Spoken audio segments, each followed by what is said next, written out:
Lagi legend tuh kan sawah. Ini tempe pasar saya kalau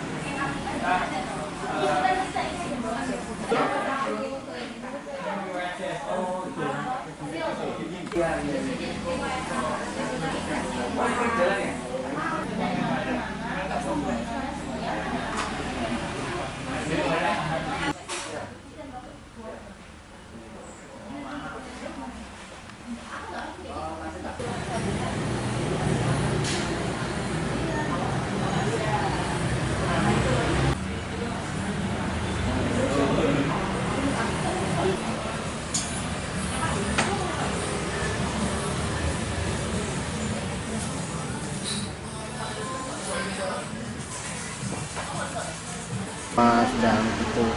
Kok tiba-tiba hijrah ke Magetan, gimana ceritanya itu? hijrah ke Magetan itu 2022 awal karena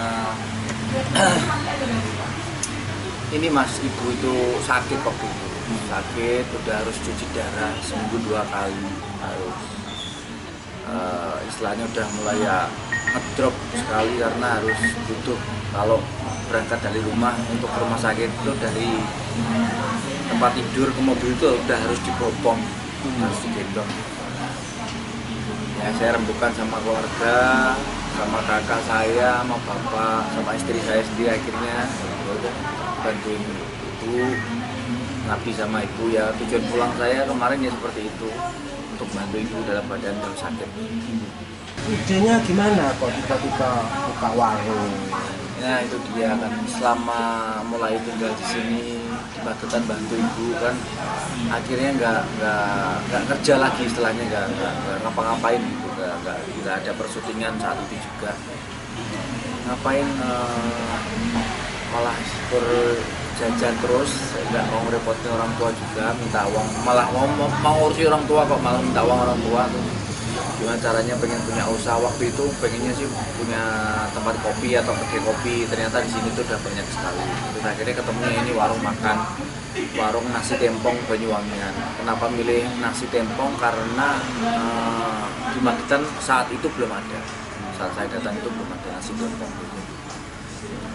Nah tentunya saat itu kan proses untuk mendirikan kedai itu kan juga tidak tiba-tiba besar ya. Yeah. Tentunya banyak cerita-cerita yang sedikit cerita tentang hal itu, apa misal apakah pinjam apa bagaimana saat itu? Oh enggak, kalau untuk pinjam enggak sih ya, dana bareng sih, dari dana tabungan istri, dari saya juga seadanya ya.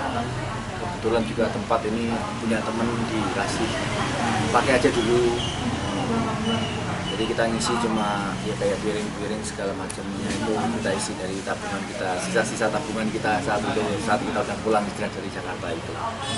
Ya untuk pertama kali ya susah karena saya jualannya nggak pakai nama saya kayak warung bisa baca, enggak. Saya pakai nama warung Eropa. Sebenarnya itu singkatan dari es karo panganan Eropa. Jadi warung nasi sama makanan sama es. Karena sini lingkungan sekolah, kantor segala macam. Karena emang saya sengaja nggak jualan nama saya, takutnya orang kesini cuma untuk melihat saya atau nyobain warung bisa gitu. Nggak pengen nyobain rasa yang sebenarnya. Karena dari awal sudah tidak memakai nama saya, jadi ya untuk secara promo agak sedikit lambat walaupun yang punya saya. Untuk liku-likunya yang awal-awal mas, ternyata apa yang saya nggak percaya itu di dunia persaingan bisnis itu kok malah nyata adanya. Jadi waktu itu setiap hari warung saya buka itu, kata orang warung saya itu tutup selalu malah. Jadi katanya orang yang tahu malah itu ditutup dari orang-orang yang mempunyai bisnis yang sama. Itu hal-hal kayak gitulah yang saya alami. Nah, berangkat membuka warung, respon teman-teman yang di Bajebi? Ya pada ngucapin selamat, ya mudah-mudahan rame, lancar, lekas punya cabang, nah, katanya gitu. Terus selamat menikmati kehidupan di luar Jakarta seperti biasanya, Bung. Nah, di Jakarta itu kan tentunya pendapatan, penghasilan pada saat itu kan cukup banyak ya. Tiba-tiba di sini ini warung bisa membackup kehidupan atau mengganti itu lah. Iya, kalau disamakan sama yang kayak waktu masih di Jakarta, masih kerjaan Jakarta ya jauh sekali beda. Untuk membackup kehidupan untuk secara kan sekarang punya anak-anak tanggungan sekolah ya masih bisa sih, masih pas-pasan. Tapi untuk menuruti gaya hidup saya, kalau mau gaya hidup seperti Jakarta ya nggak bisa. Kurang. Tapi untuk membackup kehidupan saya sementara, saya di sini sekarang ibu udah nggak ada, terus saya gantian menemani bapak ini.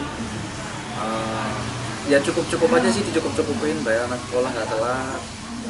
Untuk ya kalau Sabtu Minggu pengen pergi sekitar sini atau makan di luar, istilahnya masih bisa lah.